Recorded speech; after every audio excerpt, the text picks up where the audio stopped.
Former US President Barack Obama has inaugurated a sports and youth center in Kogelo, his father's ancestral home in western Kenya. This on his first Africa tour after leaving the White House. Well, the center, which is built by his sister, Dr. Alma Obama's foundation, which seeks to empower young people as well as members of the community. And speaking at the launch of the facility, Obama hailed his sister and said that the project offered young people a chance that many would otherwise never have had. This is Obama's first visit since leaving the White House. Obama began his visit by paying courtesy call on President Uhuru Kenyatta at State House in Nairobi. President Kenyatta thanked Obama for keeping his promise to visit the East African nation and also congratulated him for the Obama Foundation, which seeks to empower the youth to become the agents of change in Africa. A statement from Kenyatta's office said that two leaders agreed the youth in Africa could become the continent's most valuable asset if their energy and creativity are effectively harnessed. Well, Obama is later expected to meet with opposition leader Raila Odinga from Kenya. He will then head to South Africa, where he will be delivering the 16th Nelson Mandela annual lecture here in Johannesburg. I want to thank, obviously, all the people who made this possible, the incredible generosity that has been shown. But as I looked around, I saw something that was less concrete. It wasn't bricks and mortar. I saw possibility. The hope that we can become something bigger than we are. The thought about all the young people in the years to come who will learn here and grow here and dream bigger than they do. Kenya has made extraordinary strides in recent decades. The barriers to progress that a young Kenyan faces today aren't as rigid as the ones that might have faced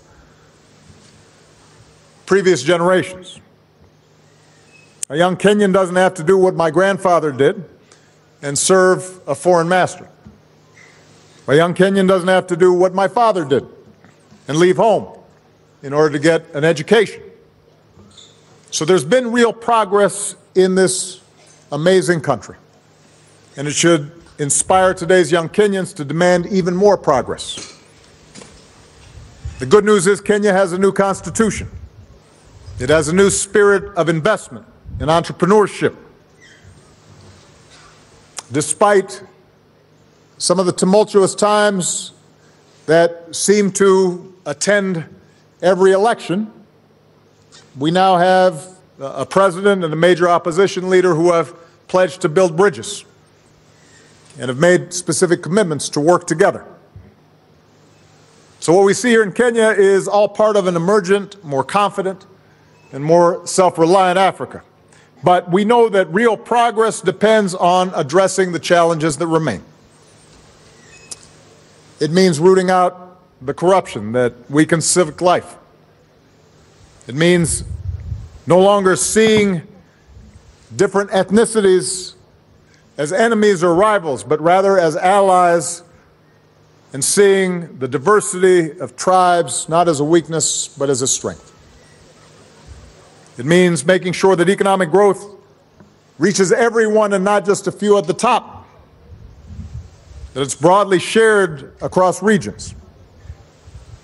It means guaranteeing educational opportunity to everybody, not just our boys, but also our girls, because the nation that gives our daughters the same opportunities as our sons is more likely to succeed.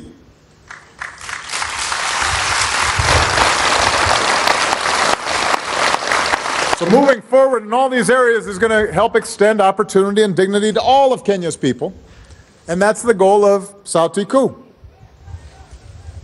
It begins with our young people in places like this.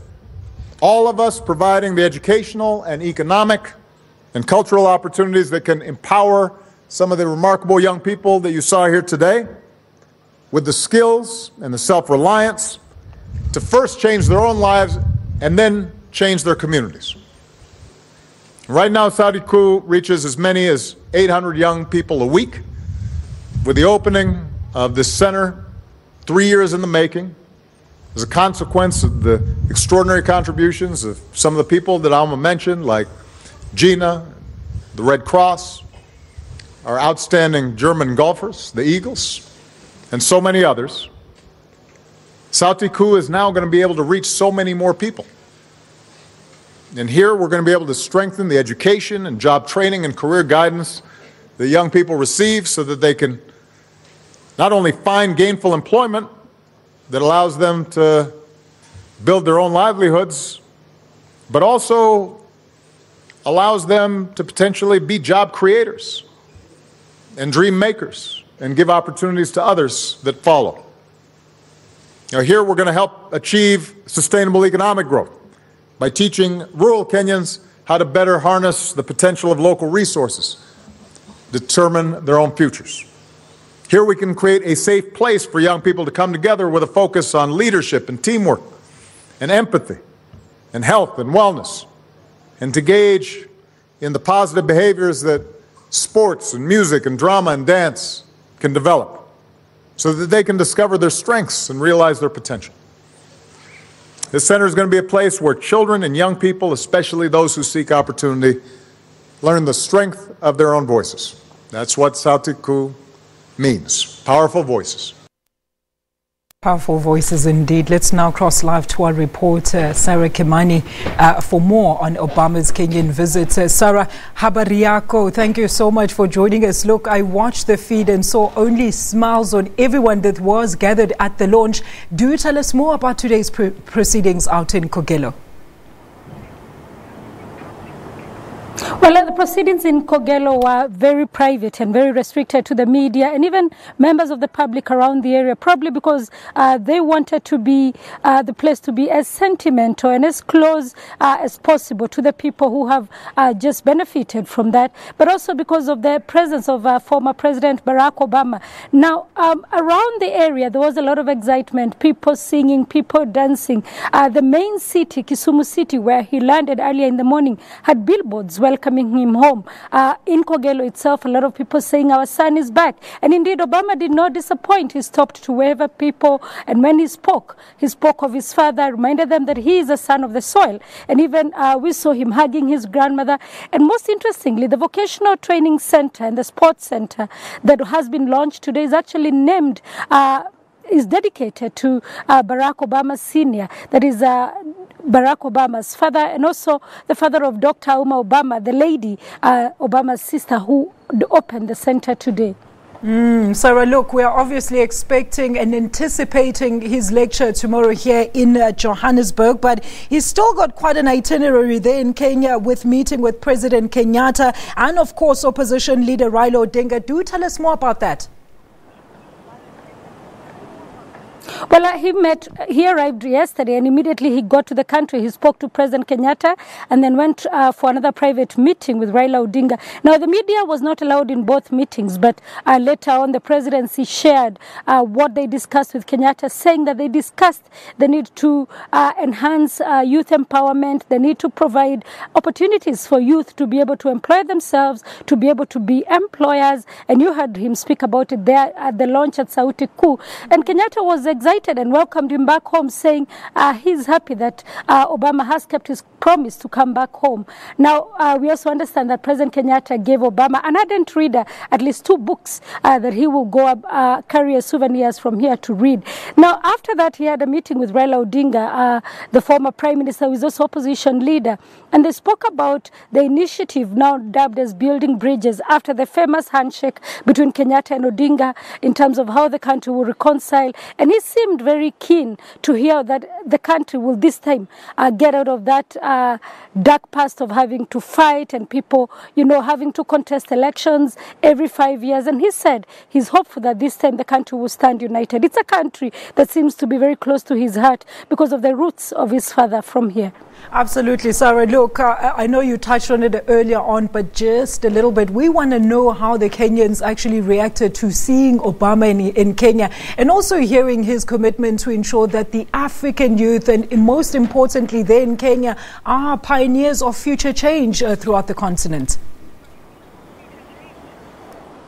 I'll tell you what, because he arrived just before the World Cup finals, there were jokes doing rounds on social media that Kenyans can only handle too much international news at the same time. And so they were asking either the World Cup is held back a little bit for us to enjoy having our son here at home, or for President Obama to hold back and come back to the country later. But indeed, they were not disappointed. They may not have seen him like they have previously, where he has had town halls and where he has had several meetings. This time, he concentrated so much on his family. But still, there was excitement on social media. A lot of people even saying they hope he can speak a word or two to the Kenyan leadership on issues that bedevil the country, especially issues of the fight against corruption. Now, he leaves later today, and a lot of people say he should have stayed a little longer now that he's not president, but they will be following proceedings from South Africa, where he's due to deliver the Nelson Mandela lecture.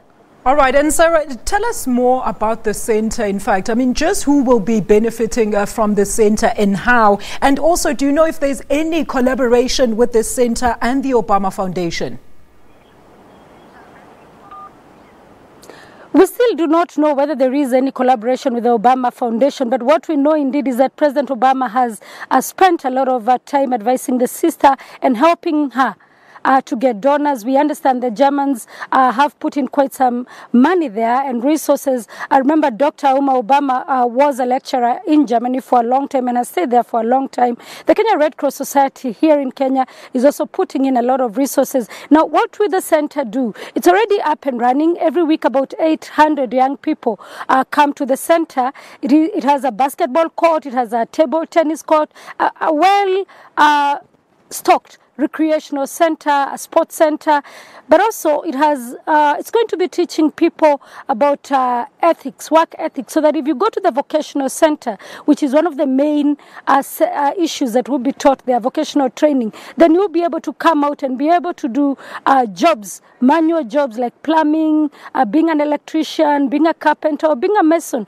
to the best that you can do. And Dr. Obama is saying that she wants the people from that area, and indeed across the country, any person who passes through that center, to be able to employ themselves and maybe even employ somebody else. But most especially that politicians will now not take advantage of young people because they have no jobs or because they have no way of earning a living, and instead they will stop what she calls in the Luo language, the language of Obama's Goya Goya, which means give me, give me. So she's saying, put away the begging bowl and let us work together, teaching them even how to make use of their land. So there will be lessons on sustainable agriculture and just getting the people to be dependent on themselves. Absolutely. And in fact, his exact words there, Sarah, was that no Kenyan should actually have to leave Kenya to better their education. We'll leave it there. Thank you so much to our East African correspondent there, Sarah Kimani. She is right in Kogelo, where former US President Barack Obama